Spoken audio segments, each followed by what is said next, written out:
Alright, spoiler section. Ant-Man was really good.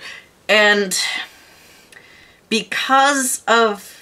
This movie seemed to tie into the Marvel Cinematic Universe correctly. Unlike where Avengers was, like, really rushed, trying to fit in future installments and catching people up on what happened. This one did pretty well. Like, it opened up in, like, the 80s or 90s, I think. I can't quite remember the date. And, like, Prim is saying, like, you're never gonna get your hands on my suit, and stuff like that. And then it opens up on the present day. It catches you up. It gives you, like, because in one of the trailers, Paul Rudd said, oh, I think we should get the Avengers involved in this. And Hank just says, no, like, I spent years keeping this technology out of Stark's hands. I'm not handing it over to them now. And that's a really good way of, like, introducing, like, past characters, like, giving them their brief little backstory, and why they could not show up in this movie, which I liked. It's a good, like, introduction if you haven't seen these movies before. Like, every single Marvel Cinematic Universe movie so far so concretely builds into this overall arching world. And not only does Ant-Man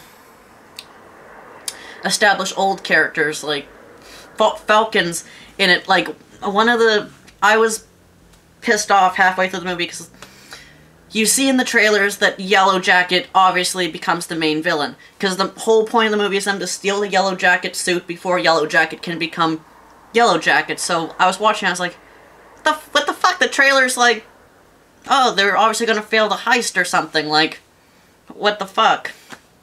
But they do fail the heist, but the way the trailers show, it looks like Yellow Jacket gets the suit very early on, and, like, Ant-Man's talking to him in, like, the park before there's a showdown or something. At least that's what I got from the way the trailer was shot. No, it turns out that when Ant-Man's saying, like, I'm Ant-Man, I didn't pick the name either, that was actually him breaking into the Avengers HQ and stealing something they need for the heist, and he fights Falcon. Like, that was a really fun little cameo by Falcon. Like, I like that. And they, like, established how this is how he's gonna fit into the team later on, and stuff like that. And what I'm hoping they might actually do, if they get, because they obviously can't afford the actor who played Prim. He's a Sheen. I should know his name. Martin Sheen, I think. They obviously can't get Martin Sheen for a TV show, because I'm assuming he cost dollars. But it seems like they might do, like, a Ant-Man television show, or kind of like they were setting up for that, but where, like, it's Prim as Ant-Man and not Scott Lang as Ant-Man. I think that would be really, really cool. That feels like what they were setting up for, because they showed, like, how Ant-Man fought during, like, the Cold War, and how Wasp, his wife, was, like, helping him, and she died. She went into, like, she shrunk so small that, like, she went subatomic, and, like, when that happens, you, like, don't come back. Like, it didn't have surprising character deaths. Like, I was surprised that Sheen didn't die in the movie. Like, him and Angeline Lilly both survived, which was fucking great. Like, I thought if he was gonna die, I probably would have been upset with the movie. There's surprisingly not that many side character deaths, because I'm used to, like, Marvel movies killing off, like, the wise apprentice person, or the lowly sidekick or something, but no, the only person that died in this was a goat, and, some business guy that we were never really introduced to.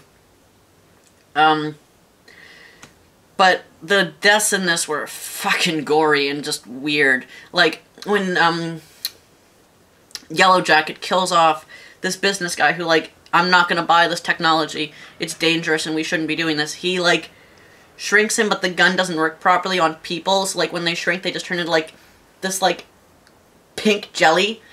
And then the second death, is Yellow Jacket himself, like, at the end of the movie when Scott, goes subatomic, punches through the suit, and Yellow Jacket basically collapses in on himself. Like, you see his arm, like, close in like that.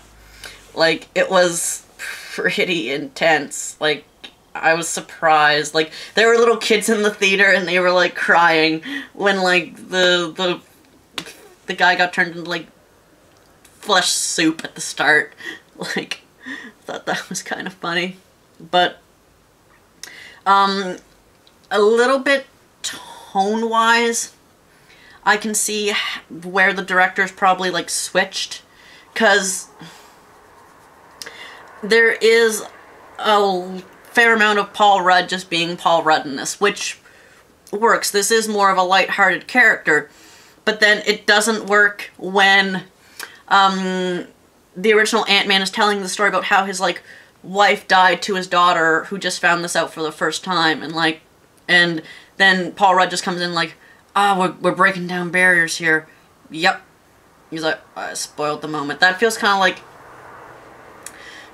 like a clash with the director, and also the cops in the movie, because Scott's girlfriend or ex-wife or whatever is now with a cop who, like, doesn't want Scott to see his daughter, and just the two cop characters kind of felt thrown in a little bit. And you can also see how